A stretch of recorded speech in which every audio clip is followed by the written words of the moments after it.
Okay, so why don't we get started?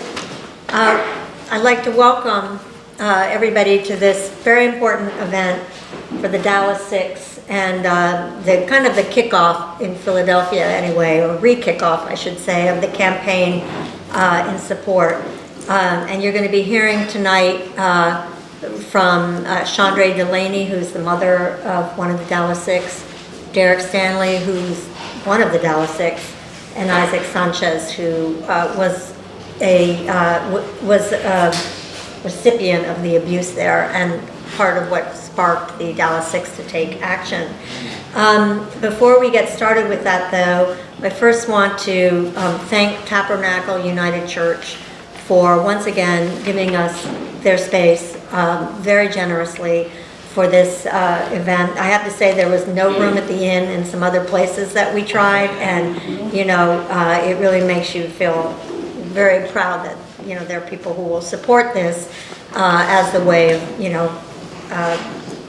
as their way of supporting this kind of event. The bathrooms are upstairs. It's a hike, so Pat can show you. There's also an elevator if anybody's really tired. Okay. And yeah, and then and there's refreshments. We had a very successful press conference this afternoon. We had the Philadelphia Inquirer, Philadelphia Daily News, and a woman come down from New York for Vice magazine who's going to do a feature on this. So we're really pleased. It's not easy to get press, and one of the things we said to them is that, you know, for whistleblowers, somebody picking up on it and broadcasting it is part of it and what really needs to happen. So I'm going to just start off, and then we'll hear from the speakers, plus intersperse some statements of support that we've gotten really from around the country and around the world. And then we will have a discussion, question and answer, and really focusing on what can we do, how, you know, what actions can we take, and then there'll be announcements. So and please, if you have an announcement and I forget to do it, you say it when it comes up. All right. You guys have the audio recorder up there? Yeah. It's on. Is it on? Okay. Okay. Well, the Global Women's Strike and Payday Men's Network. I got a phone in the kitchen. Excuse me. Somebody's phone. Somebody's phone is going off. Just let it ring. Okay.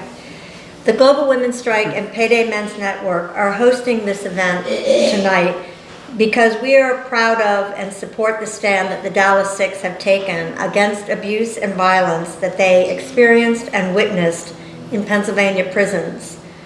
But at the same time, we are really appalled that rather than investigating the abuse and cleaning up their act, the DOC chooses to shoot the messengers. The men who expose the illegality and torture, including that of solitary confinement, and took nonviolent actions against it.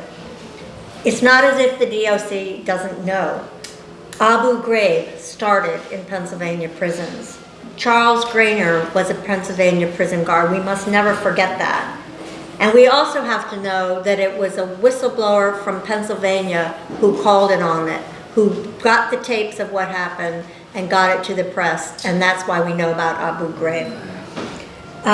Recently, there were 7 guards at SCI Pittsburgh who were fired for sexual abuse of prisoners as a result of the men coming forward and exposing what happened. SCI Dallas itself, where this abuse and violence took place, has a consent decree against it as a result of a class action suit. And this trial is also being held in Luzerne County, famous, infamous throughout the world for the Kids for Cash scandal, where judges were convicted of taking kickbacks for incarcerating children. And this came out too as a result of whistleblowers, some who started years before and who paid a high price for it, were, you know, really tormented for bringing it out, and families and the press who finally got it to light. So we know that not all guards are like Grainer. But the grainers of the world are given the power to do as they want to do if they are not called out, disciplined, put on trial, jailed, and we say try them, not the Dallas Six. Now, we're very dependent on whistleblowers, all of us, for the truth about our society. And all of us stand to lose from the new Re-Victimization Relief Act, which just got signed by Governor Corbett in Philadelphia. And it seeks to criminalize any prisoner who tries to speak out under the guise that it's going to re-victimize the victims. And it's going to be silencing, although aimed at Mumia Abu-Jamal, who is known as the voice of the voiceless, but it's also aimed at whistleblowers like the Dallas Six and others who have been speaking out against what's going on. The Dallas Six are really part of a broad movement of prisoners with the California hunger strikers, who massively went on hunger strike against the abuse of solitary confinement. So people are starting to speak out, and we're really trying to get the word out. Now, most prisoners are inside for nonviolent offenses, such as minor drug convictions, immigration and parole violations, and even for not being able to pay fines. Is their punishment to be torture? They were not sentenced to torture. They were not sentenced to violence. Torture remains illegal in this country, and we need to make sure that it stays that way.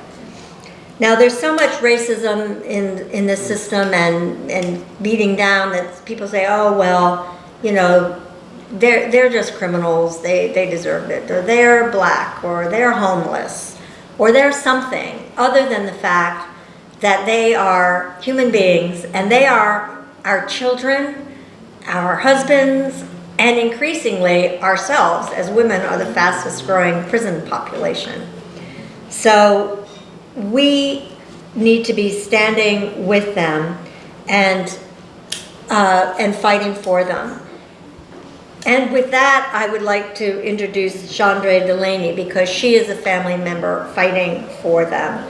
She was an interior designer from Pittsburgh. She's the mother of Carrington Keys, one of the Dallas Six, and she's founder and coordinator of the Dallas Six Support Campaign. We have a saying in Global Women's Strike: mothers, daughters, partners, wives, fighting for our loved ones' lives, because it is women who are the mainstays of prisoner support, of support campaigns, and of campaigns against miscarriages of justice. Chandra Delaney is one of those mothers.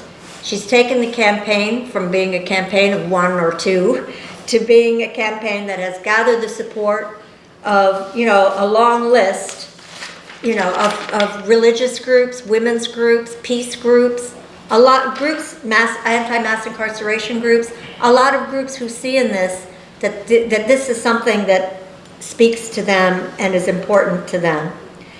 Now, Chandra is also, Chandra is also part of the Human Rights Coalition in Pittsburgh and the Abolitionist Law Center. HRC is prisoners, former prisoners, activists, and family members.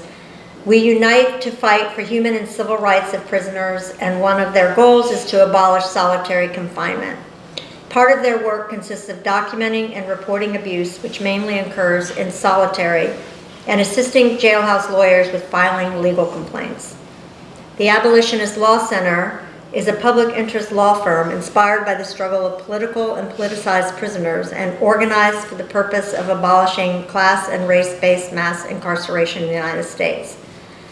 Abolitionist Law Center litigates on behalf of people whose human rights have been violated in prison.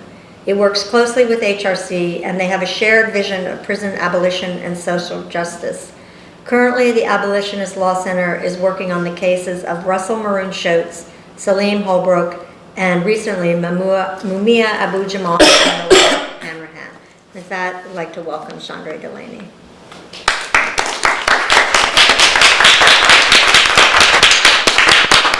Thank you. As she said, I'm Chandra Delaney, and I'm a mother as well as an advocate. I was forced to become an advocate because while trying to help my son, I found out that that there was just so many people being abused. So I couldn't just let everybody be abused. I just couldn't sit back. So I just started, trying to help everybody that I could.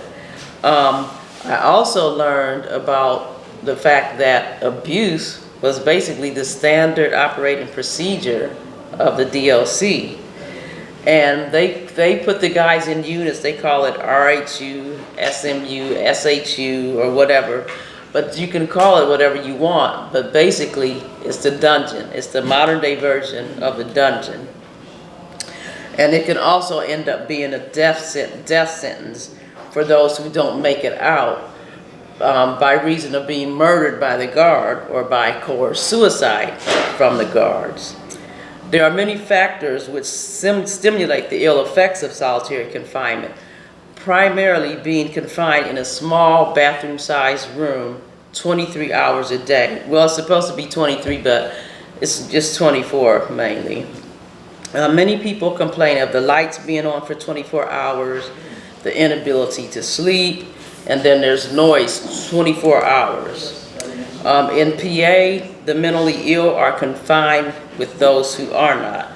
The mentally ill prisoners constantly yell out and they're harming themselves.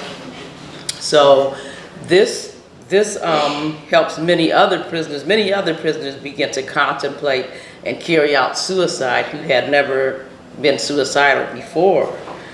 And contrary to belief, they would have you think that everybody in solitary is violent or there for a violent reason, but that's not true. 5 out of 6 of the people are in there for non-violent reasons. I mean, just reasons because it's retaliation, because they're people that are positive and they see that other people follow them, things like that. They would place you in solitary.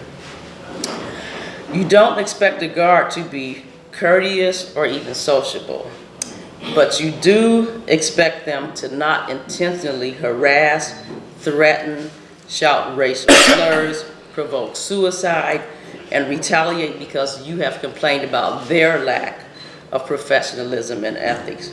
You do not expect to go in for 30 or 90 days and end up doing 10 years, as my son did. In Pennsylvania, prisoners are not given the chance to progress out of solitary, and they are not allowed to even go to like the parole. So if you're in there, you don't get to go to your parole hearing. A major portion of those in solitary have been there for an extended period of times, and many are buried in these units until they max out, die, commit suicide, or are murdered.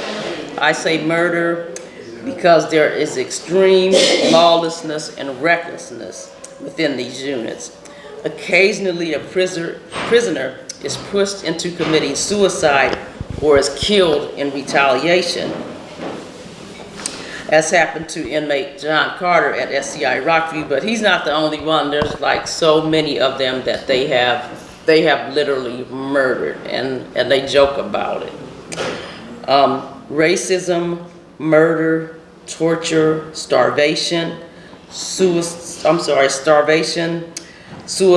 mail tampering, deprivation from human contact, and deprivation from intelligent, coherent communication, because the guards that they deal with are not intelligent, and that's not who you want to have communication with to have a peaceful stay in solitary. All of this is well rooted in Pennsylvania. Dallas 6 were whistleblowers to that abuse. And for all the people that don't know, the Dallas 6 are Andre Jacobs, Anthony Kelly, Anthony Locke, Dwayne Peters, Derrick Stanley, and my son Carrington Keys. These men were all in the RHU at SCI Dallas in Dallas, PA. They were both witnesses and victims of abuse, which they reported to HRC. Their story began in 2010 in April when a report from HRC came in to the prison. once the report came in, it went through security, and security found everybody's name on the list, and then they began a rampage. They began, first of all, they were withholding food from people. So Isaac Sanchez, he said something about the first person who food was being withheld from them, and then they put him in a restraint chair for, I think he said like up to 30 hours, where it was like overnight and into the next day. And you're only supposed to be in that chair for 2 hours, you know, before they like come and get you and check you or whatever, which they never did. Now, once they put Isaac in the chair, they told the other guys, all the Dallas 6 guys, you're next. So the Dallas 6, one by one, peacefully, they covered their window, they covered their cell window, and they covered their door with like their mattress or whatever. And so when the guards came down, they asked them to remove, you know, to remove the stuff off of the window, and the guys, you know, they asked for outside intervention. They wanted someone to come from the DA's office or someone from the public defender or media, just so that they could tell them what was going on. But that didn't happen. What happened, the guards went and put on their riot gear, came down, and one by one went in the guy's cell. They tear gas, they used tear gas, they pepper sprayed, they used the shock shield, they used the tasers, they used the electric stick, and they just, you know, they beat them. And then they take them, after they get done beating them, they take them out, and then they have them like hog-tied or whatever. And from what I seen with my son, they was taking like, I thought it was a knife, but they said it was a box cutter, but they just take and cut their clothes off of them and then have them naked. And then they throw them into the cell. And they left some of them in the cell for like up to 12 hours, and none of them got any type of medical treatment. After that, they emergency evacuated all the guys to different places, except for Dwayne Peters, who was just recently moved from there. So he has still been there all that time, still getting tortured by these people. After they got to the other prisons, HRC filed a complaint. All the guys, you know, wrote HRC and told them what happened. Actually, my son, like the day that it was happening, somehow he got a letter out, and it was like on the back. It was on the back of some type of DOC document, so they can't say, you know, like it's proof that this stuff was happening. And he was like, he just basically said, Mom, there's, you know, it's about to get really bloody. There's something, you know, going on here. And he was like, as soon as you get this letter, call and check on me and make sure I'm okay. So that's what I did. And from them getting all the complaints from HRC getting all, you know, the testimony from the guys about what happened, Brett Grody filed a criminal complaint on behalf of the guys. And then my son filed a lawsuit against the DA of Luzerne County because he had wrote her, he had just kept writing her, telling her, you know, we're getting abused, you need to send somebody in here. And she never even as much as acknowledged them, never wrote a letter back or anything. So he put a lawsuit against her for turning a blind eye. Now, after this, the state police who Brett had gave the information to, who was supposed to be investigating what happened to the guys, he took all his materials to the DLC. And the state police, the DLC, and the DA that my son was suing, all filed, they came together and they filed riot charges against the guys. Mind you, when it started, the first day it happened, they all have a misconduct that says refusing to obey an order. But 4 months later, they are being charged with riot after, you know, after they figured out they were going to go to jail for what they were doing. So basically they were covering it up. So now here we are, 4.5 years later, and they're still facing, these charges. There's so much illegal actions that have gone on throughout this from day one, even with the first charge, the riot charge, they didn't even do that right. Like, there's nothing correct or done properly in this case, and I don't even see that still in the court. But they are, they're going to court on November 10, and so we're just looking for court support. We're looking for, we need financial help because we now have an attorney that he's really seriously, when he heard all this stuff, he's like, he really wants to step up and help with the case. So, it just comes down to that all these guys are being persecuted because they're whistleblowers, not because they did anything wrong, but because they had the audacity to stand up for themselves, and they, had the audacity to stand up for other people. And I get, from me talking about prisoners and stuff, and like, people are asking you questions, you just get a lot of flack about it, like they deserve that, like they're prisoners, what do you expect? But like I try to tell everybody, in all the years that I've been doing this work, all the guys tell me they do not want to be treated special.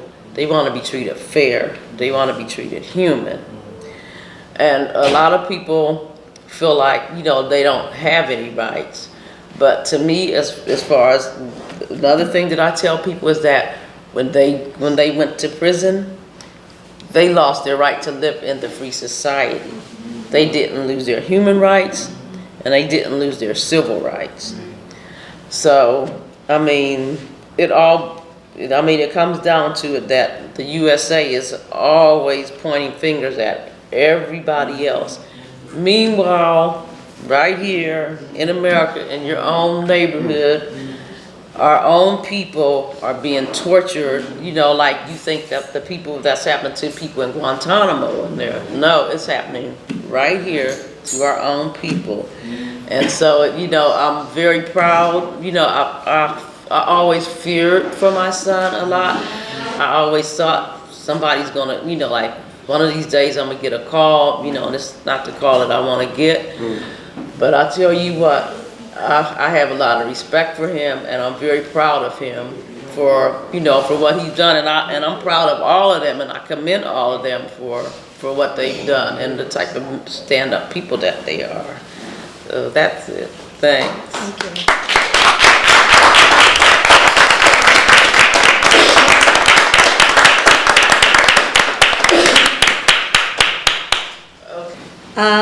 Before we call on Derrick, I'll read a couple of support statements. First, the California Families Against Solitary Confinement stand in solidarity with the Dallas Six and with the family members and their supporters campaigning for justice for the Dallas Six. Their family members were the ones who did the California hunger strike with the historic agreement to end hostilities that the guy signed a year before, that basically said we are ceasing from this day on fighting among each other, and we are going to come together, to take a stand. And that, because of that, 30,000 men went on hunger strike in California. Very subversive document, and we all try to get it into the prisons here to show people, like, how they came across racial divides. That's the subversive piece of information that you can't get through into the prisons. I think finally some of them have seen it. The women of color in the global women's strike in the US and UK stand with the Dallas Six, family members and supporters in demanding justice for the Dallas Six. And I'll read a couple of the other ones after Derrick and before Isaac. So I'd like now to call on Derrick Stanley, one of the Dallas Six. Derrick. This is hard for me, y'all. I would like to introduce myself. My name is Derrick Stanley. I'm part of the Dallas Six. I want to just give you a little more circumstantial evidence about what happened this particular time, what led up to it. On this particular day, April 29th, 2010, I was incarcerated inside of solitary confinement And I happened to meet the other gentlemen, some of them, you know, that I'm familiar with. While I was in solitary confinement, I met some of them, but I knew some of them before that. And what really like led me to get involved in this particular matter is the things that happened in an inhumane situation where you protect these people. I mean, where you trust these people to protect you and have your life in your hands. So, and what they do is they betray your trust. You know what I mean? And they did that in the most vicious, crafty ways that, you know, like that affect my psyche. And like just saying that and, you know, talking about it does something to me. But it really made me at one time really want to hate him, you know, especially after this particular incident, where as though I wanted to kill him. But then I realized, you know, you sometimes you hate something so much you could become what you hate, you know. And then the hate was, you know, was just eating me up from the inside out, and, you know, and it's like that ain't the answer. That ain't the answer, because they whole objective, they want you to kill one of them. You kill one of them, or whatever that is that's in them, cause them to treat you like that and do that to you. It's gonna come through another person. You know what I mean? You can't kill it. You know what I mean? That whatever that is that cause them to be cruel and to treat you that way, you can't kill it. You gotta kill it through intelligence and out of love. You know what I mean? Because love is stronger than hate. But it don't. Sometimes it's hard to understand that. But anyway, in this particular case, on April 29, 2010, there was just other things that led up to the point that made you explode. Like the climate became so overwhelming in this particular case, where it just shut me down psychologically. Like, you know, it just sucked my whole psyche down. And to be more in detail, I'm talking about, like, you know, there was this person in there with mental illness problems, like she was saying, and like this particular person that, you know, you depend on these guards to really protect these people, you know, stuff. He had a mental problem, so they would just talk crazy to him, taunt him, come in every day, right from the shift, as soon as they come on. Kill yourself. He said, because he used to say, I'm going to kill myself, I'm going to hang up, man, you know, blah, blah, blah, blah. We don't give a fuck. Kill yourself. Kill yourself. They tell him this day in and day out, and he'll argue with them. They'll argue with him like they took it as a game. Sure enough, he killed himself. You know, when he killed himself, they tried to cover it up, take him sneak past late at night, you know, with the body. You know, it's just sad, but after he did kill himself, the next day they come in there with the same thing to the next inmate. You know, kill yourself. It's like it's a game to him. Yeah, it's a game. We could play here and there, but it's not a game. This thing is for real. It's serious. You know what I mean? So that incident, you know what I mean, with having the man kill himself, keep taunting people, along with another incident that I brought to their attention, how on Thanksgiving, you know, like, you see how vicious people could get. You know, a game could turn into, you know, a serious thing. Like, you know, at first they want to play with you, but then when you verbally outdo them with your verbal conversation, we call it verbal game on. You know, you call me a monkey and a nigga, I'm gonna respond and call you something back. So you get into a little verbal confrontation. I don't take it personal. This is a part of, you know, this is something I'm doing to bed back. So when, you know, they take it personal. Okay, now they can't handle the heat when you talk to them verbally. So then they gonna burn you for your trays. 1 tray, 2 trays, 3. I can understand 1 tray. I really can't understand that because the code of ethics in the Department of Corrections, they're supposed to feed you at all times. Nothing personal. This is what professionally you're supposed to act a certain way. You're supposed to treat people a certain way. But we know how it is when authority, you know, at their discretion, they could do right and wrong, and they get away with it because they cover each other up, they protect them. So, you know, on Thanksgiving, when I get my Thanksgiving tray, after I got into a little verbal confrontation with a few of them, you know, about things they was doing and stuff like that. So I'm thinking it's Thanksgiving, you know, this is a good time. Maybe, you know, this Thanksgiving, y'all ain't here feeling good, talking about how y'all going home to your families and stuff. I can't wait to get off, I'm working on, you know, that type of conversation. So when they give me my tray, I'm thinking like, you know, I'm real happy, you know what I mean? At least I ain't proud to be in jail in a hole, but I'm gonna enjoy this turkey. So I go on the tray to, you know, get my turkey, and, you know, I see these little fudge balls. I'm like, ooh, fudge balls, you know what I mean? So old head next door talking about, man, there ain't no fudge balls. I'm like, so what is it? He's talking about they not fudge balls. So I looked at it, and it was defecation. So if people that vicious to put defecation in your tray, you know what I mean? Then you got ejaculation in your food and your dessert. You got piss in your coffee early in the mornings when you wake up. If they that vicious to do that, if they that vicious to take your mail that you know that you write, my loved ones, my mom, my girl, they give it to my enemy or somebody out down the hall that might got into a confrontation with me because they sit in the vents and listen to this stuff. Who's enemy or who don't get along with who don't like who. I might not like him, so he get my mail. Oh, it's a mistake. Oh, it just disappeared. So he down there, he write my peoples. He write my mom or somebody like that, write my girl, yeah, he's a pedophile, this and that, just a lie, tell him anything to try to put my girl. So they give your mail out to other people, read your mail on the loudspeaker. These are things they do. One time they came to government, you got to visit the law library. We like the law library. Oh, come on, you go to the law library because you be shackled up. You don't come out there cell us. You shackled up, in handcuffs. Shackled up in handcuffs. I feel like I'm a slave, but what it is, like he said, we got to do what we got to do. So I come out the cell, shackled up in handcuffs to go to the law library, visit, stuff like that. As soon as I come out the cell, bam, the guard knocked me out, put me back in the cell unconscious, leave me there on the floor. No nurse, none of that.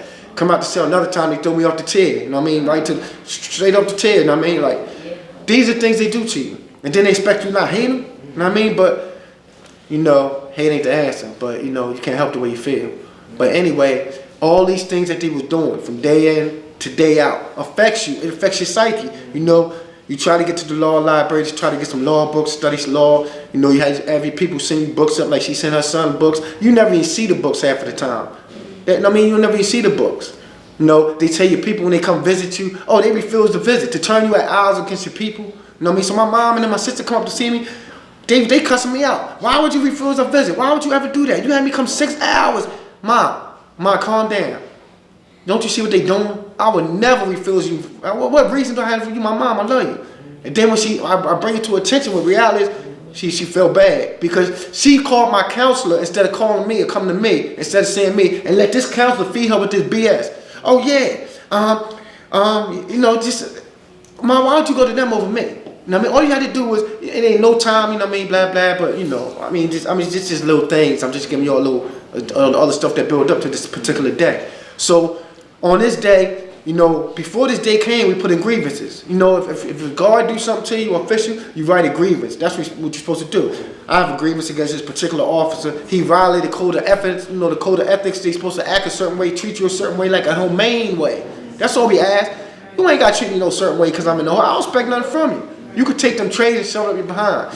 All I'm asking you to do is what you're supposed to do. Give me my food, give me my mail, stuff like that. And they know that's all we ask for. And that's why they mess with them type of things. So when you put a grievance in against them, the grievances never get out. You got to get a grievance into the same guard. I'm putting a grievance in.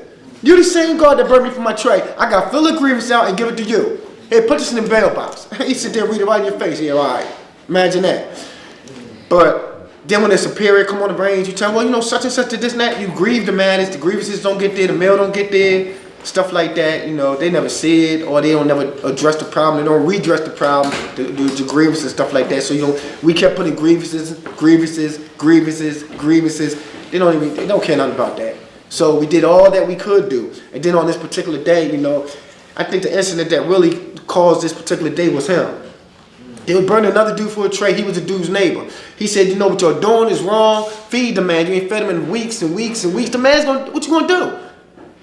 So he got to a confrontation, over another, and this is a everyday thing that they do all day long. But he spoke out against other boys. So to retaliate and tell him, mind your business. You don't have nothing to do with this. They went in there and they just came out the blue. Come on, you gotta move. Told him he gotta move. Hold up, it ain't been 90 days under policy. 90 days. They weren't trying to hear that. 10 guards hide outside the cell. They waiting for him to reject. They know he not gonna move because under policy say 90 days. They knew he was going. Okay, we coming up in it. They already set it up. They was already set up. What's the word? Maliciousness was already there. They knew he wasn't gonna move because by policy at 90 days. So they was lined up on the door, the side of the door, knowing he was gonna move, so they could just run in there and stomp his face in the ground. That's what they did. Put him in the chair for over 30 hours. They supposed to, when you had handcuffs and shackle on, they supposed to rotate that stuff. He black and blue and they're screaming, blah blah. This man hurting. I feel the pain. Usually I mind my business, but when you see people around you in a situation like this, you ain't got no control over your life. You feel like a slave. You enslaved to these people, man. You don't have nothing but your character, and they can't take that away from you. You can take my mail, you can take my food, you can take my water, you can take all that, but you can't take my character. So he responded, and and what they did to him was vicious. He gonna share that with you. But anyway, this particular case, this particular day, we could, nobody would know. We was crying out on every level through grievances, through this, through that. Nobody responded. So on this day, I just spontaneously, I seen everybody coming up the door. What's going on? So I hear what's going on. We want to see somebody from the outside to come in and correct this problem. Since y'all not doing it, the deputy, the major, the captain, y'all all, I seem like y'all racist. Y'all all seem like y'all just discriminating against us because we in a hole. Look, somebody got to do something. This is getting out of hand. I can understand you burn a person for a tray a day, but you burning people over and over and over, doing things you're doing. So what we did was I covered up my door because I seen everybody else was doing it. Somebody, for the reason of seeing somebody from the public defender's office, seeing somebody from the media outside to come in and try to correct this problem. So the deputy come down there and laughed at us like, are y'all serious? You really think we're going to bring somebody in here to show them, it's not going to happen. It's not going to happen. You know what I mean? So he started talking all this other stuff. We going to come in there, y'all know what's going to happen. They speaking their little language. You know what's going to happen. You either take the thing off your door. Look, it already happened. It's been happening day after day after day after day. What else could you do to us? You shit in my foods. You beat me now when I come to the law library bloody. Put me back in the cell. No medical treatment. What else could you really do to me? Huh? What else? I mean, what really? You be doing me a favor. You come in here and kill me. I'm not scared of you. I don't care nothing about you. I mean, this ain't what I'm saying, but this is what I'm feeling. You know what I mean? It was a peaceful protest. We covered that doors. That was it. You know what I mean? So on this day after the assaults, after they came there, put on a riot gear, beat us down, beat me down bloody, tasing me over and over and over, stop resisting. It wasn't no resistance. Before you came in, I submitted myself on the floor. You know what I mean? And it's on camera. But before I did this, you talking about stop resisting, start me in the face, the handcuffs, you supposed to hold them straight out, stab me in my head like this, or, you know what I mean? Kicking me in my face, kicking me in my groin, tasing me over, spitting on you. You know what I mean? The stuff they did was so crazy, you know what I mean? But after that, after they did the assaults, they turned around and said to cover up the assaults, they rioted. Now, even in Pennsylvania, under statutes or in the elements of riot, you had to show you got to be moving out with a mob. All of us together right here, physically together. You know what I mean? Destroying state property. You racist this and that, you racist that, you showing rioters' behavior. Then you meet the statutes of riot. But if you locked in an individual cell the size of a bathroom by yourself, didn't get out, escape or nothing, didn't do no harm, didn't even speak one word, they can't charge you with the elements of riot. And that's why this case been going on for 4.5, 5 years. Because they had a deadlock. Because these dudes are standing up fighting. They not going for no pleas. None of that. Okay, take a plea. 5 years probation. I'm not taking no plea. It was no riot. Y'all was out of pocket. If anybody should be charged with riot, it should be y'all. Coming in each cell 11 deep, beating us down. Cell by cell by cell by cell. You know what I mean? Y'all should be charged with riot. Man, whatever it is, it is. So I'm going to just turn it over to them because it get me too emotional. I'm feeling some type of way.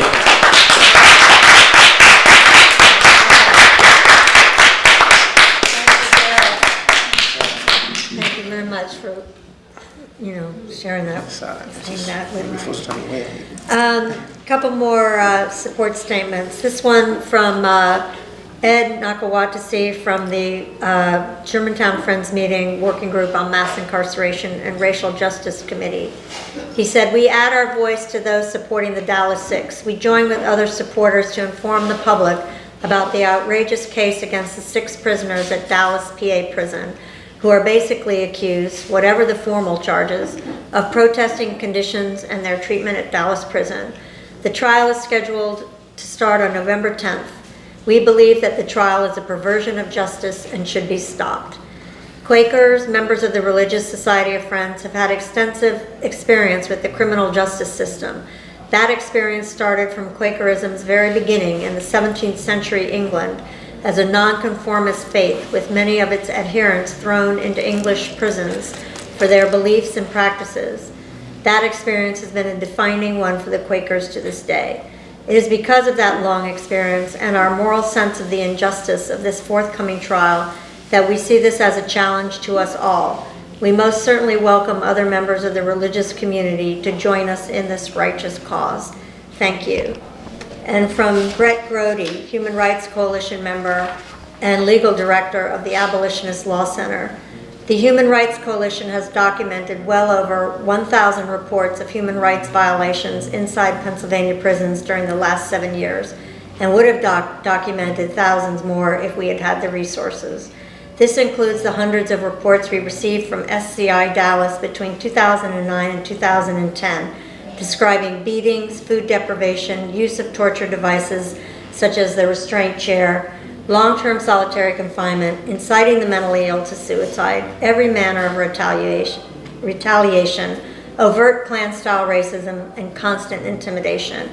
When the Dallas Six were attacked by prison guards on April 29, 2010, they were not only being attacked for their act of nonviolent protest, but also were being targeted for the reports they courageously sent to HRC.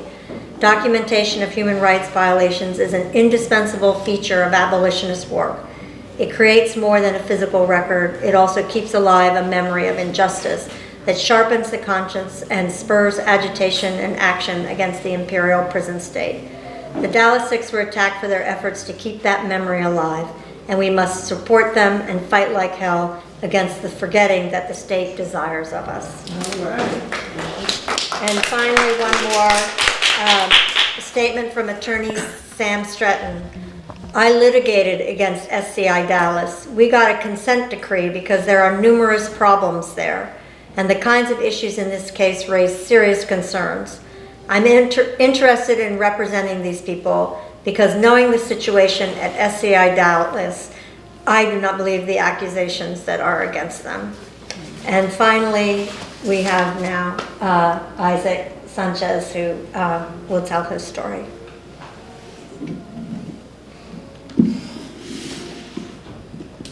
Start off by saying, even though she said it already, my name is Isaac Sanchez. You can hear me? Yeah, I was just making sure it wasn't in the camera. This way. Okay. And I'm gonna make my answer by saying that the type of caliber, I don't know if I should say people, but type of caliber animals that I was dealing with in there were the ones who have the audacity to tag above their badge that says correctional officer, when correction should be taken out of there and put corruption on there. Them type people. But I've been dealing with them type caliber people, and I mean, they characteristics, everybody know what it be. I mean, they devilish. A lot of Ku Klux Klan members racist. They snakes.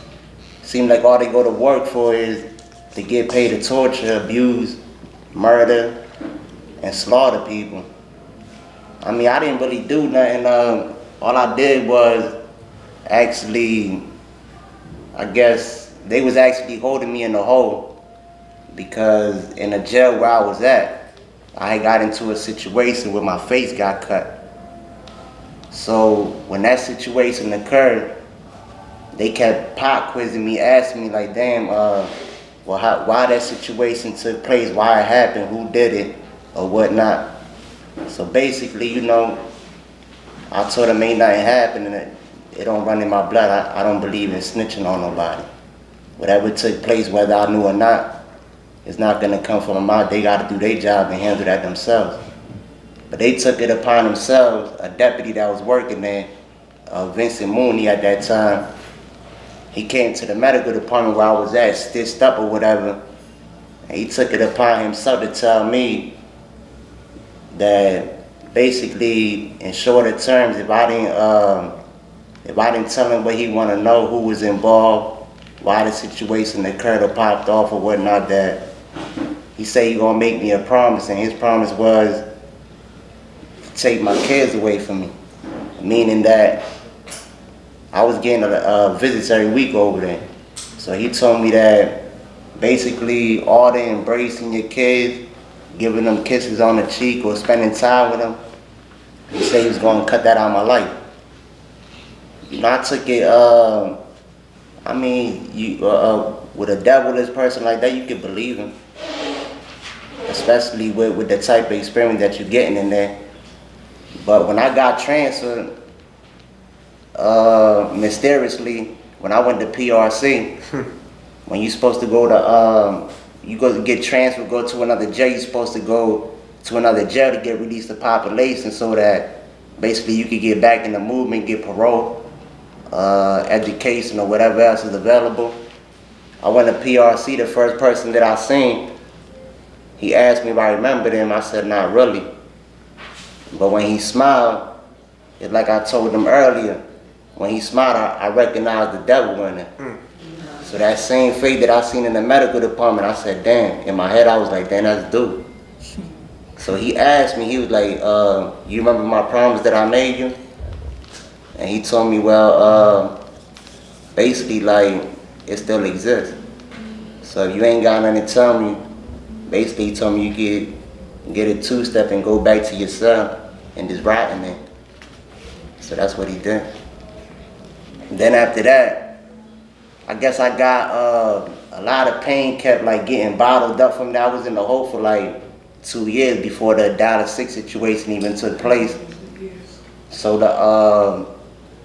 the suicide that had took place, it wasn't really a suicide because, I mean, the boy was screaming, basically telling them that he wanna commit suicide like 1,000 times. But what they did was he was in the camera cell while he was saying that he wanted to commit suicide. So in order to camouflage that, the murder that they had orchestrated behind the scene, they moved him out of the camera cell and put him in the cell where there wasn't no camera. So then after they did that, they kept kicking his door, going around telling people he's a pedophile, rapist or whatnot, things like that, in order to play divide and conquer so that his own comrades could go at him. So if something happened to him, they would think that everybody would be quiet because he's a rapist or something like that. So long story short, he ended up, I mean, they didn't do nothing for him, so he ended up killing himself. I mean, for you to see body bags coming out, something that's not supposed to happen when they could have actually helped him. I mean, situations like that, you start getting fed up. You can fear a person at one time, but when it comes to a point where you start realizing that you can end up in that position too, where it's a situation where you can face life and death, then you start realizing, damn, my back's against the wall, I got no help. I'm gonna have to stand up for myself and also for the other people that's here. See if you can create some courage within yourself or in the community. Well, I try to, they was burning my neighbor for his tray, food. So I took it upon myself to, verbalize and try to like help him out with a corruption officer that was there. And we became, I guess you could call it, we got into a verbal dispute or something. And after that, they started oppressing me heavyweight. So they started coming to my door. But one day they came to, like he said, they came to my door talking about a 90-day movement. That's policy. But I was only in that cell for 3 weeks. So I told them, ain't nothing happening. I sat back down. They sent some fat dude to my door, sweating. Came to my door, I was sitting down, so I said, I knew something funny style was going on, so I got up and went to the door. And when I looked to the side, there was like 12 pigs back then with a lieutenant. And the whole time, like, I'm like, dang, what the hell they doing back there? So what they did, they told me, well, you either gonna pack your property up and come out your cell and move to another cell, or they gonna slaughter me and punch me or whatever they claimed they was gonna do. So I told them ain't nothing happening. I'm not leaving my neighbor right there so you can oppress him. I'm staying right here with him. And they took it upon them, so they got suited up, what you call that, electroshocks or whatever they got. Like the military used something, and they went in there and slaughtered me. I had a shirt on my head, and I tried to use like a mattress with the sheet around it as a shield or something. They tried to like suffocate me with the shirt I had on my nose for the pepper spray, trying to block it. They was punching me all in my face, laying my head on the floor. Then they took a box cutter and ripped all my clothes off, butt-ass naked, and put me like on a Hannibal Lecter chair, something like that. Tied me up, sat down for like 20 to 30 hours or something like that. And then that's when they took it upon themselves to, make a warrior stance, I guess, and stand up for me and all the oppression that was taking place there. That's all I gotta say, though.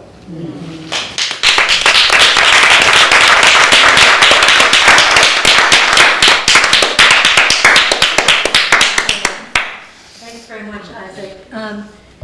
Eric, did you want to say something on the solitary confinement I'm gonna just come up here for a second, and then we're gonna be discussing, opening the floor for discussion. Oh, Eric, what's it? You go? Well, Or I just, could just use this. okay. Teresa, can you aim the camera on this? Thanks.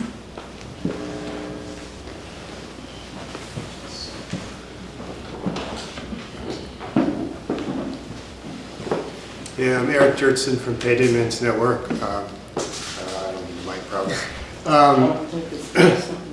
Anyway, yeah, I'm really glad to be here. Really glad to hear the story from Derrick and Isaac, and it's just every time I hear it, I learn so much, and just such a courageous stand that they've made, and under such conditions. And as Phoebe was saying, we're not used to maybe thinking about prisoners as whistleblowers, but that's really what they are. And, you know, many whistleblowers may, you know, risk their livelihoods or risk going to jail, but these men are risking their lives. And we really have to find a way to support them. And I encourage everybody to read the two HRC reports that were about SCI Dallas. They have testimony from many prisoners about what's going on there, and it's just they're really great documents. And just to go off of what was said before, I think Chandra mentioned about Guantanamo. I feel like, in a way, this issue is really together with the whole issue about torture that the U.S. has been doing in many countries around the world.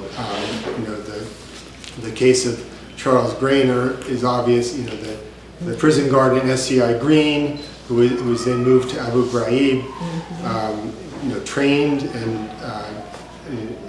in our prison system for that.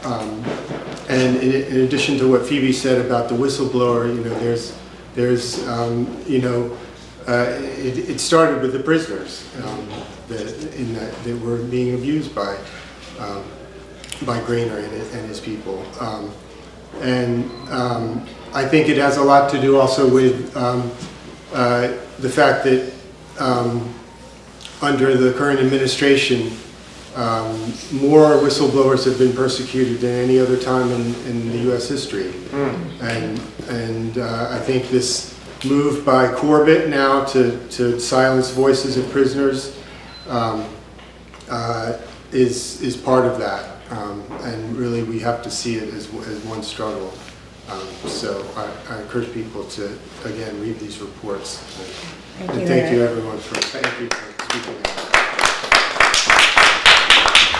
I'd like to open up the floor, and, you know, also if anybody here has been, has a personal experience they've had either with themselves or a loved one and would like to, you know, speak that story, we could start with that too, or if people just have general comments. Yeah, Eric, somebody. What is DLC doing about? Let me ask that question. Do I know the answer? You know, what are they saying? I mean, you know, like the higher up in Harrisburg, you know, like what they're denying that this is going on, you know. Yeah, I mean, they're turning it around and saying, you know, they were the ones who rioted. And instead of, we were talking earlier, that, you know, instead of investigating the stuff that's brought out, they investigate them, or they, you know, they turn around and charge them so they don't get charged, instead of doing what they're supposed to be doing. It's eventually going to have to be, and I don't know if it's already happened, a class action suit with a number of, well, just prisoners in reference to the allegations of abuse and the abuse that stems 40 plus years. I know for sure, because my dad was abused. The abuse has escalated, and there was a time when you went in what they call the hole. And I'm not sure, most of the time I would hear numbers like 30-something years ago, like 90 days in a hole. But now, you can be in solitary confinement indefinite. And the other thing is that we've gotten to a point where, and I'm noticing outside of the prisons, inside the prisons, when there's help needed, you get police, you get military style type of what they consider assistance, or to break the system, to break the person down. Just noticing in different cities across the country where you can see there's clear help being needed, or some type of bottom line to address some issue, military forces being sent in. So it's in the prisons, people are aware of it. It's what are you going to do once you know this thing exists? You know, you just can't listen to it tonight and then don't take the step. Once you walk out that door, you have to take a stand. And I really wish, and there are so many issues that are being fought, and there's not enough lawyers that are conscious enough to take some time out and do some pro bono work. But a class action suit from all of these abuses that have gone on, you know, it just brings to mind when Eric mentioned earlier about Grainer. Grainer practiced on my dad. He practiced on many prisoners before going to Iraq and abusing prisoners. So we have a mindset inside the prisons where they look down on prisoners as if they mean nothing. I was in the courtroom when Isaac, I think this was in Luzerne County, and you had asked the judge not to send you back to that prison. And I was shocked by his promptness. He said, no, you're not going back there. And I thank some of those guards, because I don't know who exactly was part of that abuse on you, were in the courtroom that day. But, you know, it did something to me, because I was ready to, you know, take a stand afterwards if that judge had said, oh no, you got to go back there. But it was clear the judge said, you're not going back there. And for you to step out and come out and testify, your life was on the line. The stand you took in prison, your life, there are a number of people who died. We don't know how. So I wish you luck and hang in there. Thank you, Teresa. Yeah. Thanks. There was a comment here, and go ahead. The restraint chair, exactly what is that you were in so much pain? I don't understand. Is it a chair that they just put you in, and what did they do that they left you in there that long, that when they released you from that chair you were black and blue? I mean, what type of chair is this? It got like a metal chair. Mm-hmm. They put the strap they put around you, it look like seat belts. It looked like the electric chair. The seat belt, the electric chair that you get electrocuted in. It's just like that. They tie it around your sit like that. They tie it around your arm, but they put it real tight though. Mm. They can pull it as hard as they want on both sides. Mm. Your ankles the same way, and they put the some right here too under your armpit, and they put it so tight that it cut. Like it makes it bleed and everything. You sitting there bleeding. And they put it like right here too, like you can't move or nothing. You be paralyzed, you can't move, no circulation, nothing. You gotta use the bathroom right there. Yeah. Can't eat, nothing.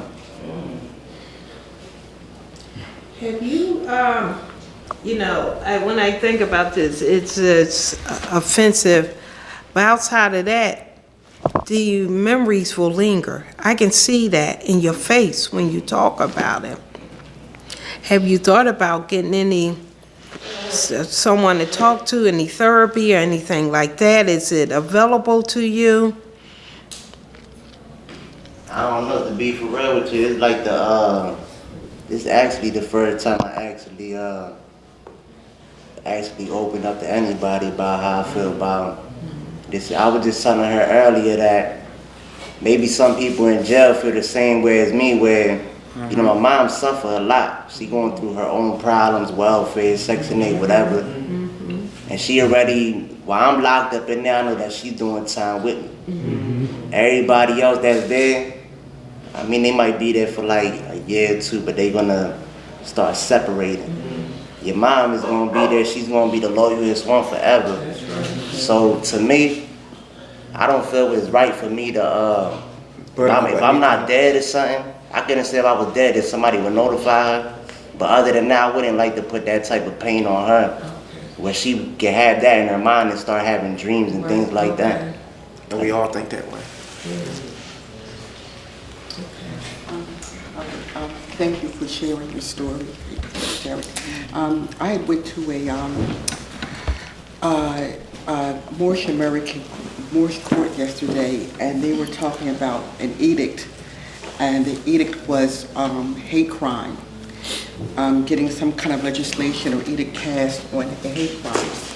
And oftentimes when we think about hate crimes, we think about the LGBTQ community, or, you know, people of different ethnicities or religious, you know, affiliations. But I had proposed that what's happening to Dallas 6 and what's happening to a lot of, you know, inmates, period, what's happening to black and brown and poor whites out here when they come into police contact, I feel is a hate crime. And when we talk about class action suits, now I was hoping that maybe that can be something that we can really push in terms of having some kind of sanctions, because what they did is just beyond hateful. But if you had to categorize it, I know that, you know, the government legislation is really coming down supposedly on hate crime. And I was hoping that it's maybe something that, you know, we can maybe propose in the future.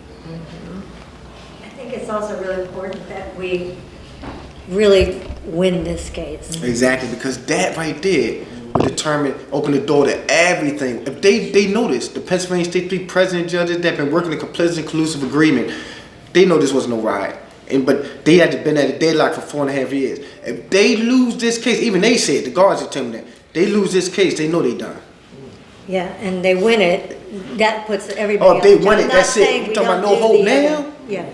It's not, but this as a first step to whatever other steps really we might want to take, but you know, that's why we're really calling everybody out to, you know, get this word out. We hope that those papers that came today print the story. Yes. Because we have got the best chance of winning inside is the support outside, and that people know, and we're trying desperately to get speaking engagements for these three up in the Wilkes-Barre area, where they're going to be pulling out the jurors from this. We want them to have heard, we want them to hear whistleblowers. We want, when they go into that they've got in their minds, you know, it's like a waging a war on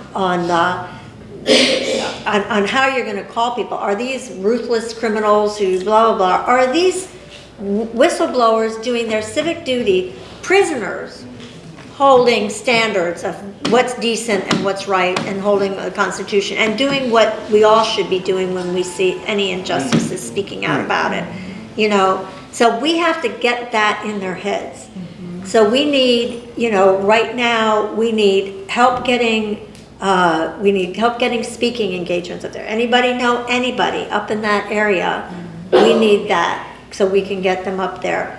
We need funding, because we have a lawyer, he's doing it reduced rate but not free, and it's very costly. In fact, Joy's gonna pass the bucket around. I know people gave at the door. If you can dig a little deeper and give more, we have a lot of money we gotta raise. And we need to get that word out a lot. We've got, you know, we need groups to get their endorsements. We need people. Chandra is coming back. Isaac doesn't live too far away. Derrick is here. And we need to be getting, you know, more venues. So people, their churches, their community center, their organization, invite them to come. we're connections with universities. You know, that's a good way of funding because they got some honorarium and travel. You know, these people have been paying for it out of their pockets, and we have to help do that. So that's the kind of stuff that we need right away, and you know, and everybody's endorsements, and to really fight hard for this one now, because if we lose, we're in big trouble. Not to say we don't want to do the class action suit or the other, and let's keep in our minds what we want to be going for. But right now, we also have to really win this one, and you know, like all hands on deck, because we're all going to be in a worse position if we don't win. Not that they'll stop. I mean, you know, if we lose, they lose. We'll keep going. But I have a question. You're saying, you know, we have to win the case. I mean, that's No, the we have to win the case. Have to win the Yes. case, absolutely. But Yes. my thing is that, you know, we win this case. You know, what kind of sanctions? I mean, you know, what kind of sanctions will there be? What kind of message will be said? What kind of accountability or transparency will there be to prevent this type of thing happening? I mean, a lot of our wins are like kind of like singular, you know, or we get a one win here, or person gets released from solitary there, or whatever, and we think we have a victory, you know, Mumia, you know, off of death row, you know, but, you know, what can we do collectively to really send a message like this is not acceptable. right. And I mean, it's an open-ended question. I'm sure, I guess we probably all are searching for answers, but, you know, I would like this to be to send a message. Well, can I say something? This particular case, like, you know, the Dallas 6, just from my experience, right, is being watched by a lot of people because, like, you know, you went to the Sergeant Buck and for the guards, like, they said about this case. This particular case, if we win this case, it would teach people to have hope that there is a chance for justice. You know what I mean? Because there's so much injustice that's going on in this particular case on every level. Trial court, appellate court, all the way up to the Supreme Court. It's a lot of, you know, violations that's going on, and everybody familiar with it. And everybody watching this case, especially I'm talking about the enemy. We talking about, when I say the enemy, I'm not talking about all authority, because at first I hated all authority to understand that, you know, it's not the authority that I hate, like I said before, it's the tyranny of authority. But in this particular case, if we win, the message is already set, it's already out. Like in her case, these people are watching from the outside. So if we win, that's gonna teach them a lesson.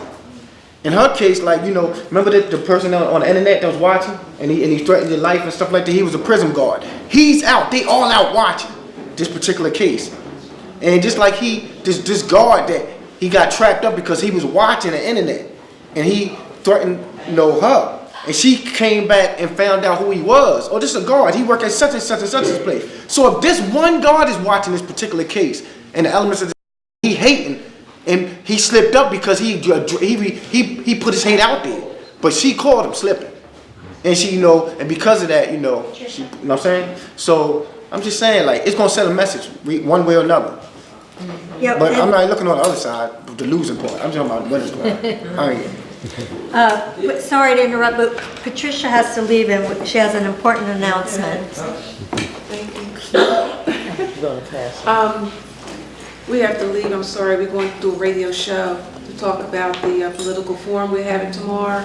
And just like what's going on at the prison, we're fighting out here, trying to get these legislators. A lot of times you go to them and you ask them for help. My loved one's in solitary confinement, or my loved one is being abused. Can you call to the prison? Can you go to the prison? Can you help me? And I can't do it. They can't do it. So our question is, what have they done for us lately? Every year they're voted in. Every election we vote them in. And they sit there and they do nothing. We call them career politicians. They just do nothing. So we're having a forum tomorrow. We're trying to get a lot of people out to commit themselves to forming a voters bloc and downing these people and blasting these legislators who do nothing. We're going to call them out. We sent them a questionnaire and with questions about mass incarceration, solitary confinement, parole for lifers, juvenile serving life, sent them all kinds of questions like that to answer. and we're going to give you a report on how that went tomorrow. Right now, we need to go to the radio station so we can like broadcast this a little more. But we're 100% behind you guys. We're HRC Philly, and we're 100% behind you guys. We're going to try to get a whole caravan up here to Wilkes-Barre on November 10th. So that's what I have to say for now. Patricia. And the significant thing is, every single representative voted for that Yeah, so we re-victimization. really got Every single Ron Waters. You said what? Every single representative Vanessa Lowry. voted for that Re-Victimization Relief Act, and only 11 senators voted against. And 3 of them were from And we have to be Pittsburgh that voted supporting against. those. And that's to silence you. If they beat you down in jail, and you try to speak out, oh yeah, they beat you down. That's to silence you. And how they silence you is when they beat you down and they tell you to keep your mouth shut. They'll sue you if you go out and speak about what they did. That's what the thing is about. And that's sad. We called our representatives and asked them why they voted for this. Yeah, that's crazy. Yeah, appreciate it. That's They crazy. said it was people they had to compromise. Yeah. You know, it's political suicide. Thank you, Karen. Thank you all for coming. see you Appreciate y'all. Oh, good. We'll see you tomorrow. We're all gonna be there. Well, let's have a few more comments, and I think we'll wrap up, because Cause I think she has something to say. Who had something? Right. Oh, bye, Karen. Okay. Did you press charges against that guard that threatened you when you were on the internet? Good question. Once I found out who he was, I did a right to know, just to verify and confirm that he was who he was, and he was who he was. Tell her what he said. Tell her what he said. And I sent it to the Department of Justice. But one of the guys who's a jailhouse lawyer, he actually wrote me up like a criminal complaint or something. So I have to type that out and just go ahead and file charges against him, because now I found out that the man has got promoted. Oh, God. Yeah, so I got to knock him down a little bit. But you know what I don't understand? I know the president can't do everything, but I mean, did you try to go that far to explain the case to him? Like what happened to Isaac and what happened to you? Did you go that far as to go high as the president? I did send my son's video, and I sent a whole bunch of stuff to the Department of Justice, and somebody from there actually called me back on the phone, and you really don't get that a lot. So they are aware, and we have a petition going that I'm going to give to Eric Holder, even though he's supposed to be gone or whatever, but I'm still going to give the petition to him, and I'm going to write Vice President Biden, because that's where he's from. He's from that area. And he's aware of the $6 too, because another lady wrote him, and he wrote her back about $6. So she told me to make the next move and write to him too. Now, what's going to happen to all these corrupt guards and everything? Will they go to prison? I hope they go to prison. I hope they lose their job, their pension, and everything else they have. They're going to still be there working in that prison. Get better jobs. Yeah. They're going to get promoted. A lot of them did get promoted. A lot of them was just guards. They lieutenants now, captains, deputy superintendents, running jails. And it's sad. The worst ones. The worst ones are the ones that get promoted. Because they know they ain't gonna say nothing. If something go wrong, if y'all underneath me and I'm crooked and y'all crooked, we not gonna cross each other. We got too much dirt on each other. We gonna get it, you know what I mean? So that's why they promote. Is there any other comments or anything you would like to say? All right then. All right, well, I'd like to thank the